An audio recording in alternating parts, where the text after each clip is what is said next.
ચાલો બધા મજામાં. આજે આપણે જોઈએ એનસીઆરટી અને જીસીઆરટી તેમજ આ બંને સંસ્થા વતી જે ઓનલાઈન પ્લેટફોર્મ ઉપર કેટલીક એપ્લિકેશનો વેબસાઇટ કાર્ય કરે છે તેમના વિશે આપણે આજે થોડી માહિતી મેળવીએ. તો બન્યા રહો અમારી ચેનલ સાથે. વિડીયો ગમે તો જ તમારે લાઈક, શેર, સબસ્ક્રાઈબ કરવાનું, નહીતર જય ઝૂલેલાલ. ચાલો જોઈએ આપણે પહેલો પ્રશ્ન. જીસીઈઆરટીનું પૂરું નામ શું છે? તો Gujarat council of educational research and training, એટલે કે ગુજરાત શૈક્ષણિક સંશોધન અને તાલીમ પરિષદ. બીજો પ્રશ્ન. જીસીઆરટીની સ્થાપના ક્યારે અને કયા સ્વરૂપે થઈ હતી? તો જીસીઆરટીની સ્થાપના 1962માં થઈ હતી. પણ સાંભળજો, જ્યારે સ્થાપના થઈ ત્યારે એનું નામ હતું SIE, એટલે કે સ્ટેટ ઇન્સ્ટિટ્યૂટ ઓફ એજ્યુકેશન, એવું નામ હતું. જો જીસીઆરટીનું જૂનું નામ શું હતું? તો કે SIE 1962માં. નવો પ્રશ્ન. SIEમાંથી જીસીઆરટીમાં અપગ્રેડ ક્યારે કરવામાં આવી? તો જવાબ છે 1988માં રાજ્ય શિક્ષણ વિભાગના ઠરાવ હેઠળ. 1968માં નવી શિક્ષણ નીતિ આવી. 68માં પહેલી શિક્ષણ નીતિ, 86માં બીજી શિક્ષણ નીતિ, અને એ પછી આ SIEનું નામકરણ થઈ અને જીસીઆરટી થઈ ગયું. સંસ્થાને સ્વાયત્ત દરજ્જો ક્યારે મળ્યો? આ જે જીસીઆરટી છે એ સ્વતંત્ર દરજ્જો ક્યારે મળ્યો? તો 7 ફેબ્રુઆરી 1998ના રોજ સોસાયટી રજિસ્ટ્રેશન એક્ટ હેઠળ નોંધણી થઈ અને એક સ્વાયત્ત સંસ્થા બની ગઈ આપણી જીસીઆરટી. પછીનો પ્રશ્ન. જીસીઆરટીનું વડુ મથક ક્યાં આવેલું છે? તેનો જવાબ છે વિદ્યાભવન, સેક્ટર નંબર 12, ગાંધીનગર. આ સંસ્થા અમદાવાદથી ગાંધીનગર ક્યારે ખસેડવામાં આવી? જો જીસીઆરટીનું જે પહેલાં મુખ્ય મથક અમદાવાદ હતું પણ પછી એ ગાંધીનગર ફેરી, તો ક્યારે? તો એનો જવાબ છે 1997માં. જીસીઆરટી કયા વિભાગ હેઠળ કાર્ય કરે છે? તો જવાબ ગુજરાત સરકારના શિક્ષણ વિભાગ હેઠળ. જીસીઆરટી સંસ્થાના વડાને કયા નામે ઓળખવામાં આવે છે? તો જવાબ નિયામક, એટલે કે ડાયરેક્ટર.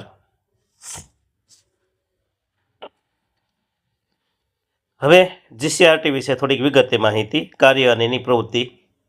તો જીસીઆરટી દ્વારા કયું સામાયિક પ્રકાશિત કરવામાં આવે છે? તો એનો જવાબ છે જીવન શિક્ષણ, જે માસિક સામાયિક છે, દર મહિને પસાર કરવામાં આવે છે. શિક્ષણ ક્ષેત્રે જીસીઆરટીની મુખ્ય ભૂમિકા શું? તો તે પ્રાથમિક અને માધ્યમિક શિક્ષણમાં ગુણવત્તા સુધારણા, અભ્યાસક્રમમાં સુધારણા અને સંશોધન માટે રાજ્ય કક્ષાની મુખ્ય સંસ્થા છે. જીસીઆરટી હેઠળ જિલ્લા કક્ષાએ કઈ સંસ્થાઓ કાર્યરત છે? તો જીસીઆરટી મેન એમના અંડરમાં કઈ સંસ્થા આવે છે? તો જવાબ છે ડાયટ, જે મોટાભાગના જિલ્લામાં હોય જ, એટલે કે district institute of education and training. ગુજરાતીમાં કેવું હોય તો જિલ્લા શિક્ષણ અને તાલીમ ભવન, ઇંગ્લિશમાં ડાયટ. જીસીઆરટી દ્વારા કયા પ્રકારના પ્રદર્શનોનું આયોજન કરવામાં આવે છે? તો રાજ્ય કક્ષાનું ગણિત વિજ્ઞાન પ્રદર્શન, બાળમેળા અને કલા ઉત્સવ. પછી ડાયટમાં કેટલી મુખ્ય શાખાઓ કાર્યરત હોય છે જે જીસીઆરટી અંતર્ગત જ હોય છે? તો જવાબ આમ તો 7 પ્રકારની હોય છે. પહેલી છે PSTE, તો પ્રી સર્વિસ ટીચર એજ્યુકેશન, એટલે પૂર્વ સેવાકાલીન શિક્ષક તાલીમ શાખા. PSTE, ફરી વખત બોલું છું, PSTE, pre service teacher education, એટલે કે પૂર્વ સેવાકાલીન શિક્ષક તાલીમ. IFIC,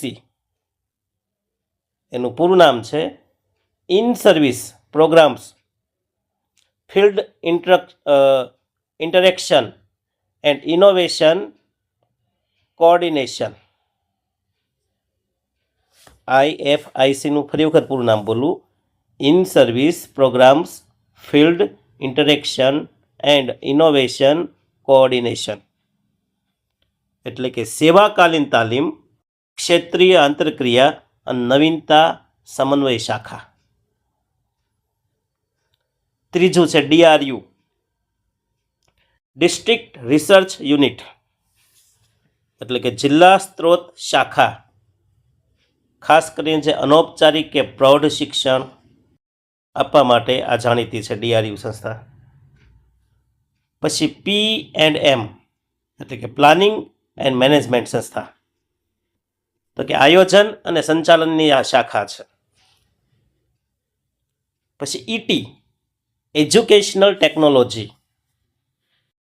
શૈક્ષણિક ટેકનોલોજી શાખા, એ કેટલીક જગ્યાએ ICT તરીકે પણ એને ઓળખવામાં આવે છે, જે શિક્ષણમાં ટેકનોલોજીનો ઉપયોગ અને તેનું કાર્ય કરે છે.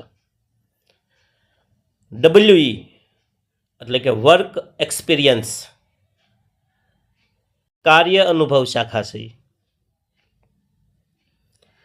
CMDE, ક્યુરિક્યુલમ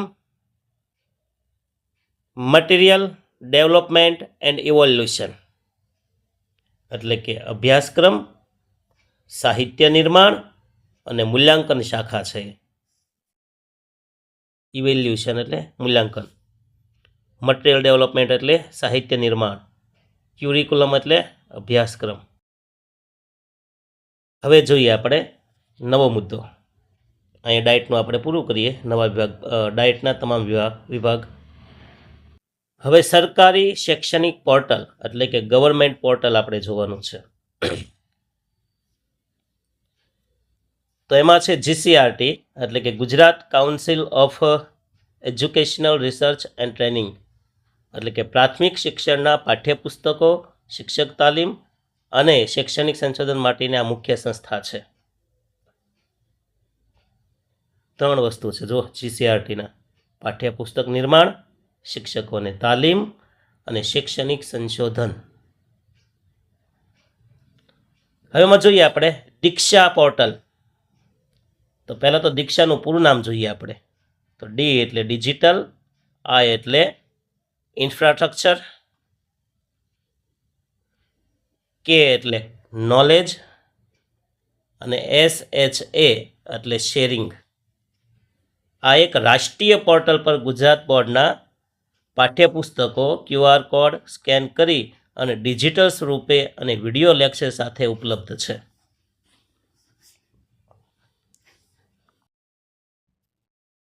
પછી જોઈએ આપણે SSA. જો SSAનું જૂનું નામ હતું સર્વ શિક્ષા અભિયાન, પણ હવે નામ બદલાઈ ગયું, હવે થઈ ગયું સમગ્ર શિક્ષા અભિયાન, જે શાળાકીય શિક્ષણ, ઓનલાઈન હાજરી અને વિવિધ સરકારી યોજનાઓની માહિતી માટેનું સત્તાવાર પોર્ટલ છે.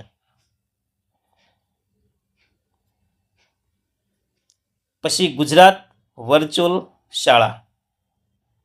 તો સમગ્ર શિક્ષા અભિયાન હેઠળ વિદ્યાર્થીઓ માટે ઓનલાઈન ક્લાસ અને લર્નિંગ મટીરિયલ પૂરું પાડે છે.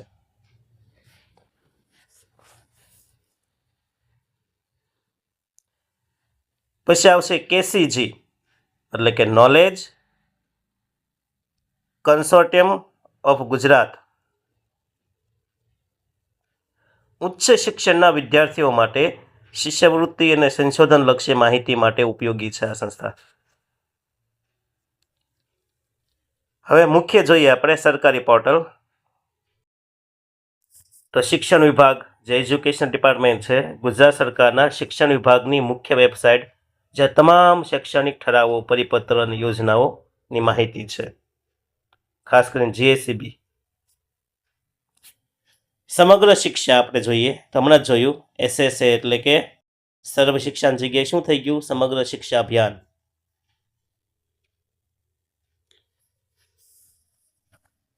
ડિજિટલ ગુજરાત જોઈએ આપણે તો શિષ્યવૃત્તિ, સ્કોલરશિપ અને અન્ય શૈક્ષણિક સેવાઓ માટેનું આ સત્તાવાર પોર્ટલ છે ડિજિટલ ગુજરાત. પછી આવશે GSHSEB એટલે Gujarat secondary and higher secondary education board.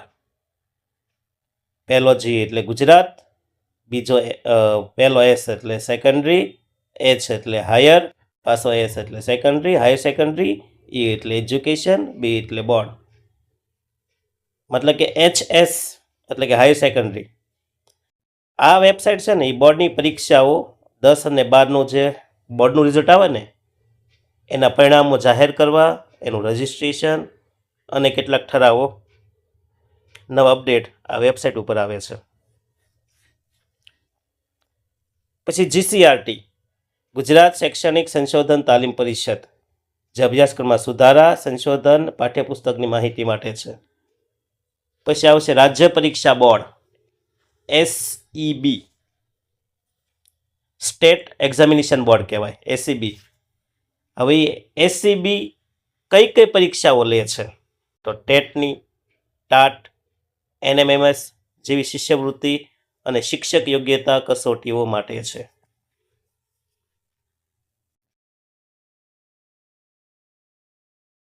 હવે જોઈએ આપણે ઉચ્ચ ટેકનિકલ શિક્ષણ માટેની કેટલીક સાઇટ.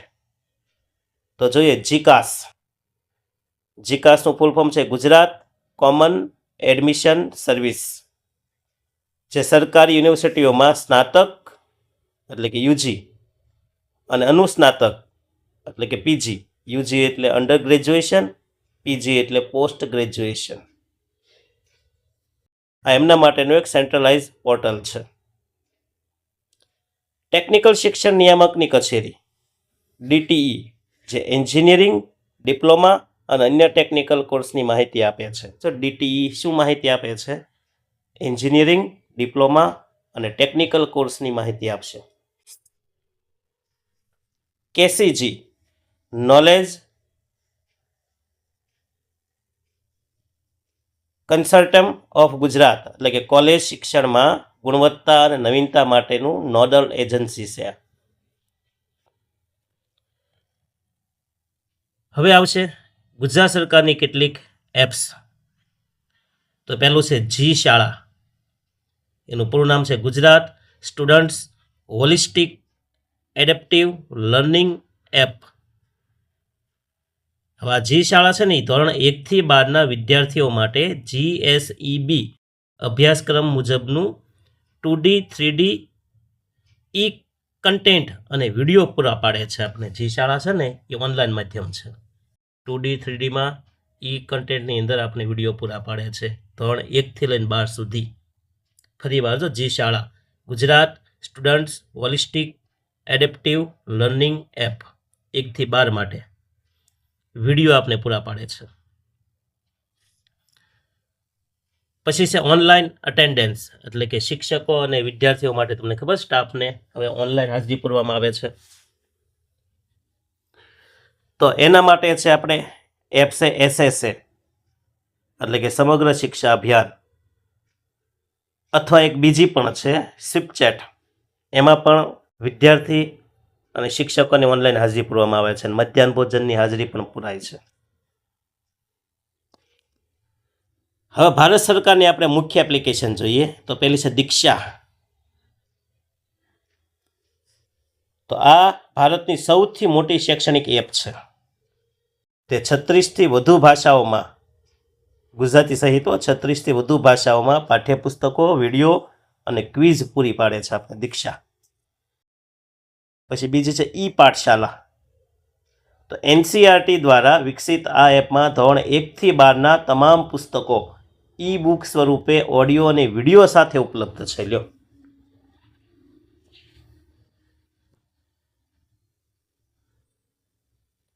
સ્વયં ઉચ્ચ શિક્ષણ જે કે કોલેજ અને પોસ્ટ ગ્રેજ્યુએશન માટેના ઓનલાઈન કોર્સ કરવા માટેનું પ્લેટફોર્મ છે, જેને ઓનલાઈન ભણવું છે એમના માટે.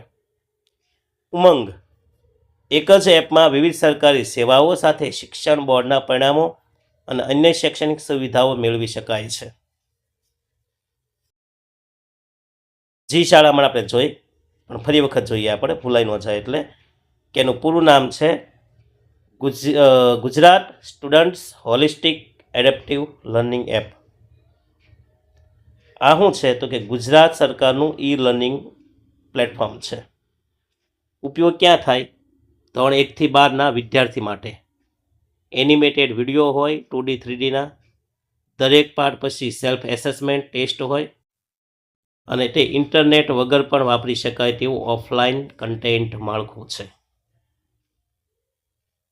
પછી જોઈએ દીક્ષા એપ.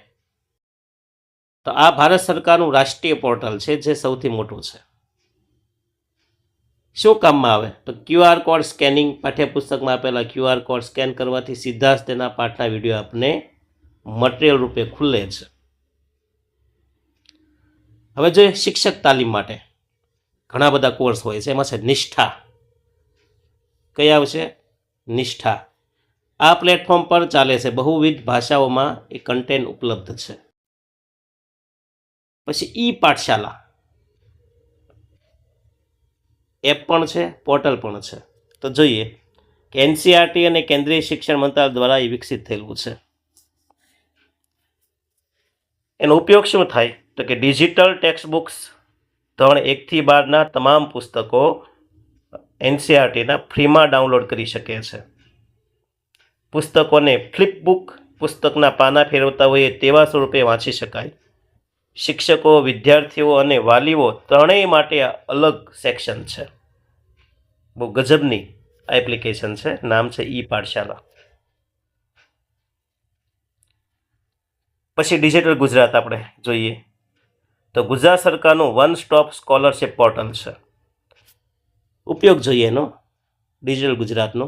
તો સ્કોલરશિપ ખાસ કરીને અનુસૂચિત જાતિ, જનજાતિ, OBC, આર્થિક પછાત વર્ગના વિદ્યાર્થીઓ માટે શિષ્યવૃત્તિના ફોર્મ અહીં ભરાય છે. આવકના દાખલા કે જાતિના દાખલા જેવી સેવા માટે પણ ઉપયોગી છે આપણને ડિજિટલ ગુજરાતમાં. પછી SCB એક્ઝામ વેબસાઇટ. તો એનું પૂરું નામ છે સ્ટેટ એક્ઝામિનેશન બોર્ડ. આ SCB ક્યાં ઉપયોગમાં આવશે? તો શિષ્યવૃત્તિ માટેની પરીક્ષાઓ જેમ કે NMMS, PSC, PSE જેવી પરીક્ષાઓ તથા શિક્ષક ભરતી માટે ટેટ, ટાટ એના ફોર્મ ભરવા માટે આ SCB ઉપયોગી છે. પછી SSA. તો SSAનું જૂનું નામ છે સર્વ શિક્ષા અભિયાન, પણ નવું થઈ ગયું સમગ્ર શિક્ષા અભિયાન. શું ઉપયોગ થાય છે એનો SSAનો? શાળાઓનું મોનિટરિંગ અને વહીવટ કામકાજ. હજી એક કામ છે એનું ઓનલાઈન એટેન્ડન્સ. દરરોજ શિક્ષક અને વિદ્યાર્થીઓનો ઓનલાઈન હાજરી અહીં નોંધવામાં આવે છે. પછી ગુજરાત વર્ચ્યુઅલ શાળા GVS. આ એક લાઈવ ક્લાસનું શિડ્યુલ અહીંથી મળશે તમને. લાઈવ કોઈ ક્લાસ ભરવા હોય તો. શિક્ષણમાં સ્વીપ ચેટનો ઉપયોગ.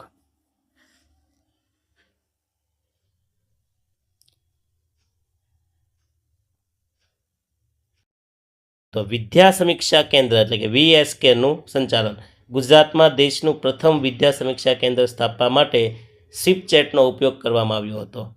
તે રાજ્ય સ્તરેથી દરેક શાળા, શિક્ષક અને વિદ્યાર્થીના પ્રદર્શનનું રિયલ ટાઈમ મોનિટરિંગ કરે છે. કોણ? Swift Chat. Smart attendance. ખાસ કરીને શિક્ષકો અને વિદ્યાર્થીઓની દૈનિક હાજરી પૂરવામાં આવે છે. સ્વીપ ચેટ આધારિત બોટ્સનો ઉપયોગ થાય છે જે વહીવટી પ્રક્રિયાને ઝડપી બનાવે છે. અને ખરેખર એવું છે. વ્યક્તિગત શિક્ષણ. આ એપમાં વિવિધ વિષયો માટે, તો સ્વીપ ચેટની જ વાત છે, તો આ એપમાં વિવિધ વિષયો માટે અલગ અલગ ચેટબોટ્સ ઉપલબ્ધ છે. જે વિદ્યાર્થીઓની ક્ષમતા મુજબ તેને વિડીયો અને પ્રેક્ટિસ મટીરિયલ પૂરું પાડે છે. મૂલ્યાંકન અને રિપોર્ટ કાર્ડ. તો વિદ્યાર્થીઓની સાપ્તાહિક કસોટીઓ, એકમ કસોટીઓના ડેટા આ પ્લેટફોર્મ પર મળી આવે છે. ક્યાંથી? સ્વીપચેટમાંથી. લર્નિંગ આઉટકમ આધારિત પ્રગતિ પત્રકો તૈયાર કરવામાં આવે છે. મુખ્ય બોર્ડ્સ આપણે જોઈએ સ્વીપચેટની અંદર, તો ગણિત અને વિજ્ઞાન બોર્ડ્સ. ગણિતની પ્રેક્ટિસ માટે ક્વિઝ, વિજ્ઞાનના અઘરા મુદ્દાઓ સમજવા માટે વિડીયો બોર્ડ્સ ઉપલબ્ધ છે.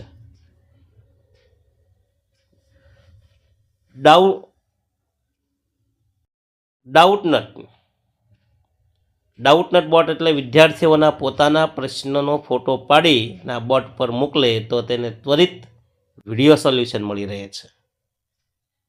પછી બહુભાષિક સપોર્ટ. તો આ પ્લેટફોર્મ ગુજરાતી સહિત 13થી વધુ પ્રાદેશિક ભાષાઓમાં ઉપલબ્ધ છે, જેથી ગ્રામીણ વિસ્તારના વિદ્યાર્થીઓ પણ સરળતાથી શીખી શકે છે. અને હવે જોઈએ આપણે upper ID. One nation one student ID કહેવાય. હવે એનું ઇંગ્લિશ નામ અપર આઈડીનું આપેલું છે કે automated permanent academic account registry. APAAR આઈડીનું આખું નામ આવું છે કે automated permanent academic account registry. આ યોજના હેઠળ દરેક વિદ્યાર્થીને 12 અંકનો એક યુનિક આઈડી આપવામાં આવે છે, જે અપર આઈડી કહેવાય. ઉપયોગ. આ એક ડિજિટલ રિપોર્ટ કાર્ડ જેવું છે. વિદ્યાર્થીઓના માર્કશીટ, ડિગ્રી, રમતગમતના સર્ટિફિકેટ અને સ્કોલરશિપની વિગતો આમાં સાચવવામાં આવે છે. ફાયદો. જો વિદ્યાર્થી એક રાજ્યમાંથી બીજા રાજ્યમાં, એક શાળામાંથી બીજી શાળામાં જાય તો તેનો તમામ ડેટા ઓનલાઈન ટ્રાન્સફર થઈ શકે છે. વાહ ભાઈ વાહ! પેપરલેસ કાર્ય અને પારદર્શક કાર્ય થઈ શકે. વન નેશન વન સબસ્ક્રિપ્શન એટલે કે ONOS. ભારત સરકારે 1 જાન્યુઆરી 2025થી આ યોજના શરૂ કરી. ઉપયોગ ONOSનો. દેશના 1.8 કરોડ વિદ્યાર્થીઓ અને સંશોધકો હવે 13,000થી વધુ આંતરરાષ્ટ્રીય જર્નલ્સ એટલે કે સંશોધન પત્રો મફતમાં વાંચી શકશે. દુનિયાના કોઈ પણ સંશોધકોએ લખેલા આ જર્નલ્સ વાંચી શકાય. પોર્ટલ. આ સુવિધા onos.government.in પોર્ટલ પર મેળવી શકાય છે. હવે જોઈએ પરખ. એક સમાન મૂલ્યાંકન. પરખનું પૂરું નામ છે આખું. P એટલે શું? તો P એટલે પરફોર્મન્સ, A એટલે એસેસમેન્ટ, R એટલે રિવ્યૂ, એન્ડ A એટલે એનાલિસિસ, ઓફ K એટલે નોલેજ, ફોર H એટલે હોલિસ્ટિક ડેવલપમેન્ટ. તો આ આખું નામ હતું કોનું? પરખનું. જો પૂછી નાખે છે પરીક્ષામાં, એટલે યાદ રાખજો. દેશના તમામ બોર્ડ જેમ કે GSEB, CBSE, ICSEના મૂલ્યાંકન એટલે કે પરીક્ષા પદ્ધતિમાં સમાનતા લાવવા માટે પરખ નામની સંસ્થા બનાવવામાં આવી છે. ઉદ્દેશ. આ પરખની સંસ્થાનો ઉદ્દેશ્ય શું? દરેક રાજ્યના વિદ્યાર્થીઓને સમાન કક્ષાનું શિક્ષણ અને પરીક્ષાનું માળખું મળી રહે તે જોવું.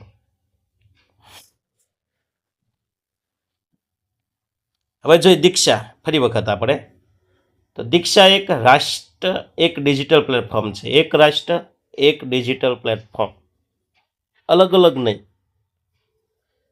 દીક્ષાનું પૂરું નામ digital infrastructure four knowledge sharing. આ પ્લેટફોર્મ દ્વારા આખા દેશના તમામ રાજ્યોના પાઠ્યપુસ્તકો, શૈક્ષણિક વિડીયો એક જ જગ્યા પરથી ઉપલબ્ધ કરાવવામાં આવશે. સરકારે સ્પષ્ટ કર્યું છે કે તમામ સ્ટેટ બોર્ડને હટાવી એક જ બોર્ડ બનાવવાની કોઈ યોજના ધરાવતા નથી. શિક્ષણ એ સમવર્તી સૂચિ છે. સમવર્તી એટલે શું? દેશની અંદર કેન્દ્રીય યાદી, રાજ્ય યાદી અને સમવર્તી યાદી, એ 3 પ્રકારની યાદી હોય. કયા કામ કઈ સરકાર કરશે, કેન્દ્ર સરકાર, રાજ્ય સરકાર કે બે? તો આ શિક્ષણ જે છે ને, શિક્ષણ વિભાગ, એમાં બંને કાયદા ઘડી શકે, કેન્દ્ર સરકાર અને રાજ્ય સરકાર. તે સમવર્તી સૂચિમાં આવે છે. સ્ટેટ બોર્ડ ક્યારે હટાવી શકાય નહીં.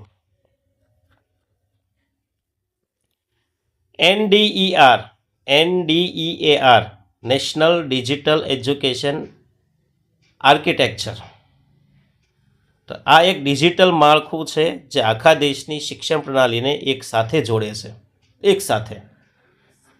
ઉદ્દેશ શાળાઓ, શિક્ષકો અને વિદ્યાર્થીઓ માટે એક સમાન ડિજિટલ પ્લેટફોર્મ પૂરું પાડે છે. બધા માટે એક સરખું, કાંઈ અલગ અલગ નહીં. આનાથી એડમિશન પરીક્ષાના પરિણામો અને સ્કોલરશિપની પ્રક્રિયા આખા દેશમાં ઓનલાઈન અને પારદર્શક બનશે. હવે આવશે વિદ્યા સમીક્ષા કેન્દ્ર VSK. તો ગુજરાતના સફળ મોડલ પછી હવે આખા ભારતમાં વિદ્યા સમીક્ષા કેન્દ્ર શરૂ કરવામાં આવ્યું, VSK. શું કાર્ય કરશે? આ કેન્દ્ર દ્વારા દરેક શાળાના ડેટાનું રિયલ ટાઈમ મોનિટરિંગ થઈ જશે. પ્રત્યક્ષ તપાસ કરી શકાશે ઓનલાઈન માધ્યમથી.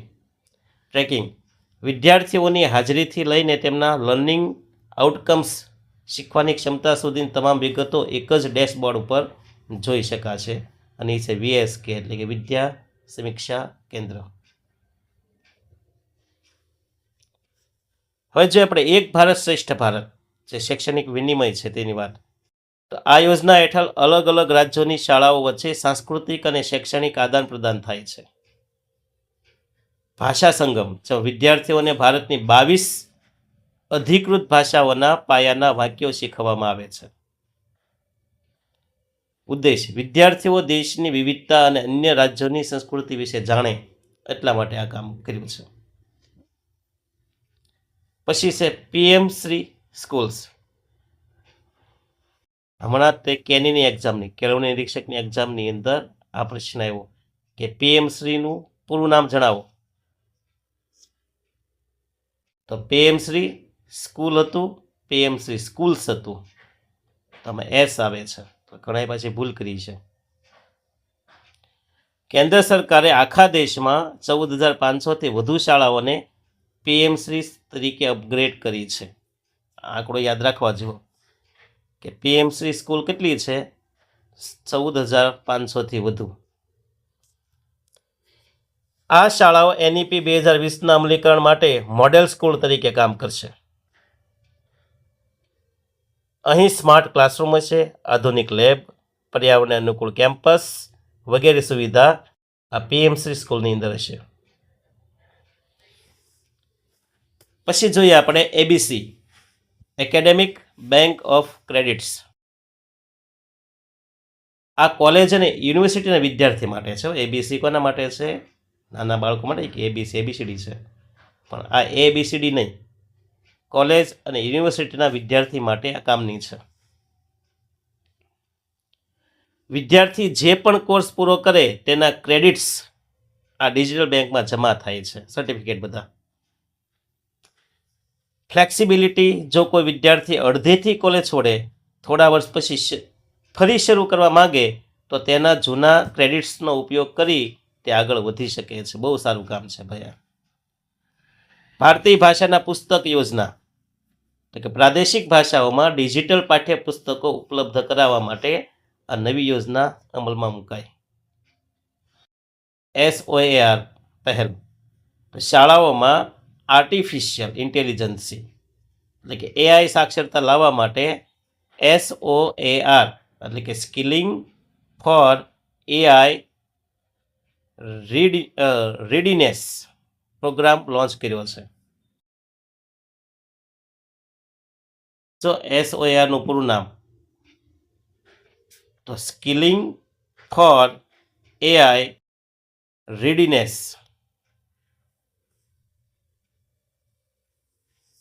હવે આવે છે ATL એટલે કે અટલ ટિકરિંગ લેબ. આગામી વર્ષોમાં 50,000 સરકારી શાળાઓમાં રોબોટિક્સ અને કોડિંગ માટે આ લેબ્સ ખોલવામાં આવશે. પછી જોઈએ ડ્યુઅલ ડિગ્રી પ્રોગ્રામ. એકસાથે તમે 2 ડિગ્રી લઈ શકશો, પણ કન્ડિશન સાંભળજો. યુજીસી એટલે કે યુનિવર્સિટી ગ્રાન્ટ્સ કમિશન હવે વિદ્યાર્થીઓને એકસાથે 2 ફૂલ ટાઈમ ડિગ્રી કરવાની છૂટ આપી છે. કઈ રીતે સાંભળજો. તમે 1 ડિગ્રી રેગ્યુલર કોલેજમાં અને બીજી ડિગ્રી ઓનલાઈન અથવા ડિસ્ટન્સ લર્નિંગ કહેવાય ને, ઓપન યુનિવર્સિટી એમના દ્વારા લઈ શકો. ફાયદો સમયની બચત થાય અને એકસાથે અલગ અલગ 2 વિષયમાં નિપુણ બની જવાય. હવે આવે છે NCRF. માત્ર ભણવા જ નહીં પરંતુ અન્ય પ્રવૃત્તિના પણ ક્રેડિટ્સ મળશે. શું છે નવું એમાં? તો કે રમતગમત, સંગીત, કલા, NCC કે સામાજિક સેવાના ક્રેડિટ્સ પણ તમારી માર્કશીટમાં હવે ઉમેરાશે. NCRF આ ક્રેડિટ્સ તમે ABC એટલે કે એકેડેમિક બેંક ઓફ ક્રેડિટ્સ આઈડીમાં જમા થશે, જે આગળ એડમિશનમાં તમને મદદરૂપ થશે. વર્ષમાં 2 વાર બોર્ડની પરીક્ષાની પ્રપોઝલ ખાલી વાત કરવાની છે. તો NEP 2020ના નવા અભ્યાસક્રમ માળખા મુજબ ધોરણ 10 અને 12ના વિદ્યાર્થીઓને વર્ષમાં 2 વાર બોર્ડની પરીક્ષા આપવાની તક મળશે. વિદ્યાર્થીઓ પરથી પરીક્ષાનું દબાણ ઓછું કરવું. પસંદગી જે પરીક્ષામાં સારા માર્ક્સ આવશે તે ગણતરીમાં લેવામાં આવશે. બહુ સારું. હોશિયાર વિદ્યાર્થી હોય, એકવાર પરીક્ષા આપી ઓછા માર્ક આવ્યા તો એને બીજી વખત પણ ચાન્સ મળશે. પછી એમ થાય કે ભાઈ 2 પરીક્ષા આપી એમાં કયા માર્ક ગણવા? તો પહેલી પરીક્ષા છે ને એમાં વધુ માર્ક હોય તો એ ગણવાના, નહીં તો બીજી પરીક્ષા વધુ માર્ક આવે તો એ ગણવા.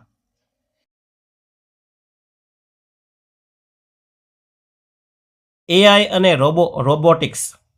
શાળામાં હવે કોડિંગ અને આર્ટિફિશિયલ ઇન્ટેલિજન્સી પાયાના સ્તરથી શીખવામાં આવશે. 10,000થી વધુ શાળાઓમાં અટલ ટિકરિંગ લેબની સ્થાપવામાં આવી છે, જ્યાં વિદ્યાર્થીઓ ડ્રોન, રોબોટ્સ અને 3D પ્રિન્ટિંગ શીખી શકે છે.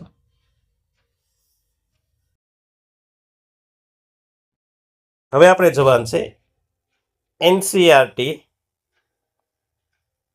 એટલે કે નેશનલ, રાષ્ટ્ર કક્ષાની વાત છે. હવે NCERT એટલે કે national council of educational research and training, રાષ્ટ્રીય શૈક્ષણિક સંશોધન અને તાલીમ પરિષદ, આવું નામ છે NCERTનું. સ્થાપના ક્યારે થઈ? 1 સપ્ટેમ્બર 1961માં. ક્યાં એનું NCERTનું મુખ્ય મથક છે? તો શ્રી અરવિંદ માર્ગ, નવી દિલ્હી. તે ભારત સરકારની એક સ્વાયત્ત સંસ્થા છે જે શિક્ષણ મંત્રાલય હેઠળ કાર્ય કરે છે. હવે NCERTના મુખ્ય કાર્ય કયા? તો પાઠ્યપુસ્તકો નિર્માણ કરવું, એમાં 1 થી 12 માટેના આદર્શ પાઠ્યપુસ્તકો તૈયાર કરવા.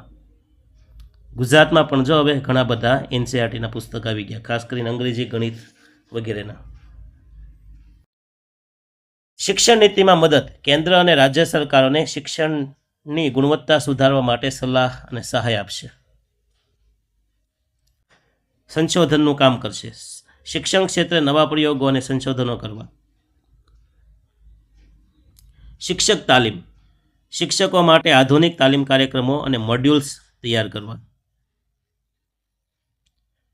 નવી શિક્ષણ નીતિ NEP ન્યૂ એજ્યુકેશન પોલિસી, રાષ્ટ્રીય શિક્ષણ નીતિ 2020ના અમલીકરણ માટે નેશનલ ક્યુરિકુલમ ફ્રેમવર્ક તૈયાર કરવાની મુખ્ય જવાબદારી NCERTની છે. હવે જો NCERT અને ગુજરાત, તો ગુજરાત બોર્ડ JCBએ વિજ્ઞાન, ગણિત અને અંગ્રેજી જેવા મુખ્ય વિષયમાં NCERTનો અભ્યાસક્રમ સ્વીકાર્યો છે. ગુજરાતી માધ્યમના વિદ્યાર્થીઓ માટે આ પુસ્તકનું ગુજરાતીમાં અનુવાદ GCERT ગાંધીનગર દ્વારા કરવામાં આવ્યું. હવે આપણે જોઈ ગયેલા છે એટલે આપણે હવે આગળ અભ્યાસ નથી કરવાનો. પાઠશાલા આપણે જોઈ, જે તમને NCERT દ્વારા એપ પર તમને PDF અને વિડીયો, ઓડિયો સ્વરૂપે મળી રહે છે. સ્વયં સંસ્થા છે સ્વયં પ્રભા, જે NCERT દ્વારા શૈક્ષણિક TV ચેનલો ચલાવવામાં આવે છે, જે 24 કલાક શિક્ષણ પૂરું પાડે છે સ્વયં પ્રભામાં. એનસીઆરટીનું માળખું હવે તમને ખબર છે, ન્યૂ એજ્યુકેશન પોલિસીમાં 10-2 બદલે શું આવી ગયું? 5-3-3-4.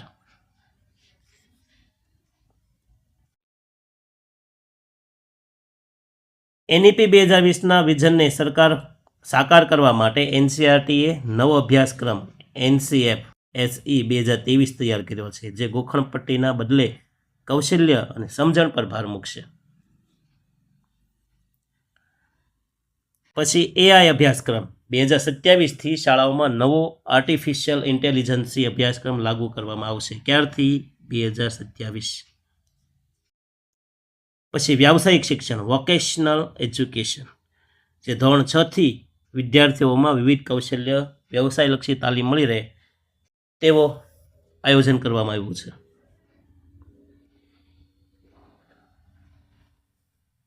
પછી ભારતીય જ્ઞાન પ્રણાલી IKS ઇન્ડિયન નોલેજ સિસ્ટમ અભ્યાસક્રમમાં ભારતનો પ્રાચીન વારસો, વૈદિક ગણિત, આયુર્વેદ, યોગ જેવા વિષયને વણી લેવામાં આવ્યા. જો ભાષાકીય સમાનતામાં શું થઈ ગયું? ઇન્ડિયા અને ભારત બંને નામ એકબીજાને બદલે લઈ શકાશે. અપર આઈડી તમને ખબર જ છે, 12 આંકડાનો યુનિક નંબર છે. 2026થી ઘણી બધી પરીક્ષાઓ માટે જરૂરી બની શકે છે, એટલે અપર આઈડી ફરજિયાત કરાવવાનો. દીક્ષા અને પાઠશાલા વિશે હમણાં આપણે જોઈ લીધું છે. AI તાલીમ શિક્ષક માટે હવે જરૂરી બની રહી છે, કારણ કે AI પણ હવે આપણા જીવનનો એક ભાગ બની ગયો છે. પછી લર્નિંગ આવે છે, જે જી શાળા દ્વારા, દીક્ષા દ્વારા, યુટ્યુબ દ્વારા આપણે ઘરે બેઠા બેઠા ઓનલાઈન જે ક્લાસ ભણીએ છીએ ને લર્નિંગ કહેવાય, શિક્ષણ લઈએ તેને. વર્ચ્યુઅલ ક્લાસ કોને કહેવાય? તો લાઈવ લેક્ચર અને વિડીયો કોન્ફરન્સિંગ દ્વારા દૂરના ગામડાના વિદ્યાર્થીઓ પણ શહેરના નિષ્ણાંત શિક્ષકો પાસેથી જે માર્ગદર્શન મેળવે એને વર્ચ્યુઅલ ક્લાસરૂમ કહેવાય.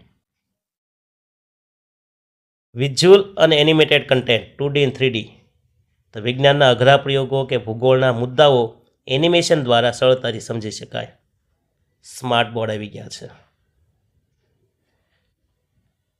આર્ટિફિશિયલ ઇન્ટેલિજન્સનો ઉપયોગ, તો કે પર્સનલાઇઝ લર્નિંગ માટે AI દરેક વિદ્યાર્થીને શીખવાની ક્ષમતા મુજબ તેને અલગ અલગ કન્ટેન્ટ અને ટેસ્ટ સજેસ્ટ કરે છે. બાળક નબળું હોય તો સહેલી ટેસ્ટ કાઢે, અઘરું હોય, બાળક હોશિયાર હોય તો એ પ્રમાણે ટેસ્ટ કાઢે છે. પછી આવે છે ચેટબોટ્સ. શિપ ચેટ જેવા બોટ્સ દ્વારા વિદ્યાર્થીઓ 24 કલાક પોતાના પ્રશ્નનો ઉકેલ મેળવી શકે છે. ફોટો પાડવાનો, અપલોડ કરવાનો, આ ચેટબોટ તમને જવાબ આપશે. પછી એક જોઈએ આપણે વચ્ચે એક મુદ્દો, શિક્ષકો માટે નિષ્ઠા તાલીમ જે ઓનલાઈન છે, એ પણ આપણે અગાઉ જોઈ ગયા છે. બાકીના મુદ્દા લગભગ આપણે અગાઉ જોઈ લીધા છે, તમે એકવાર નજર ફેરવો.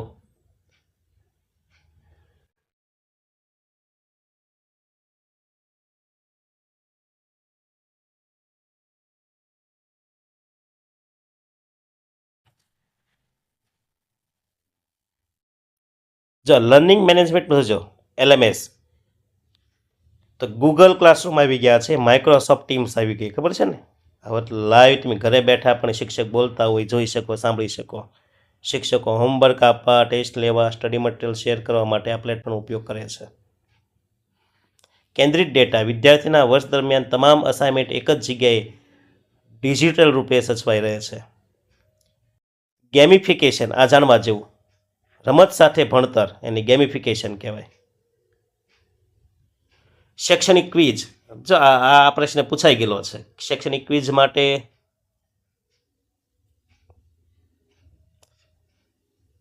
કઈ 2 ક્વિઝ જાણીતી છે? તો એક છે KAHOOT, કહૂટ અથવા ક્વિઝિઝ. આ એપ્સ દ્વારા શિક્ષણને રમત જેવું બનાવવામાં આવે છે. લીડર બોર્ડ, વિદ્યાર્થીઓ વચ્ચે તંદુરસ્ત સ્પર્ધા થાય જેના શીખવાની રુચિ વધે, આ લીડર બોર્ડ એ કામ કરશે.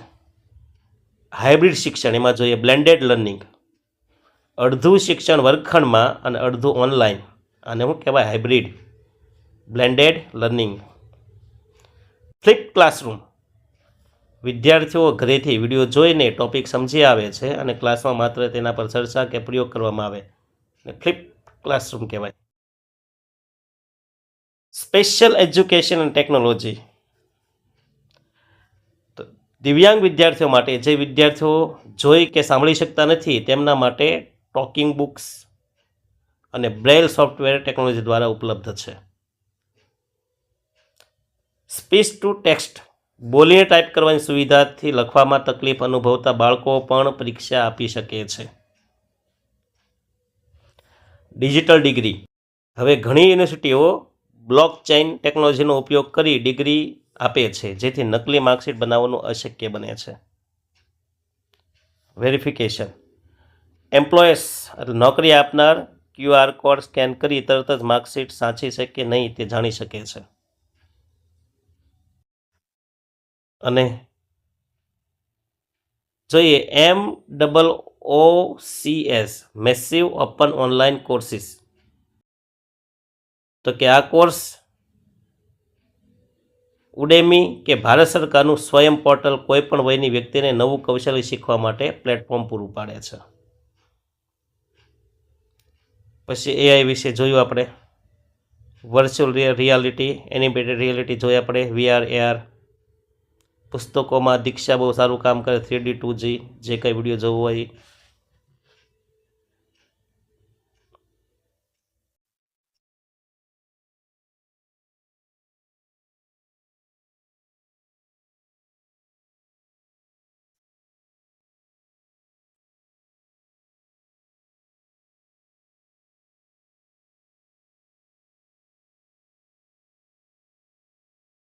બસ મિત્રો, આ રીતના જોડાઈ રહેજો.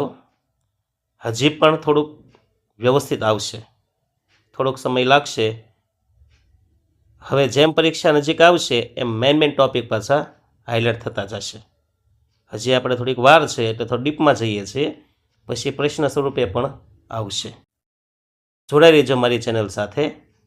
અસ્તુ. જય હિન્દ, જય ભારત.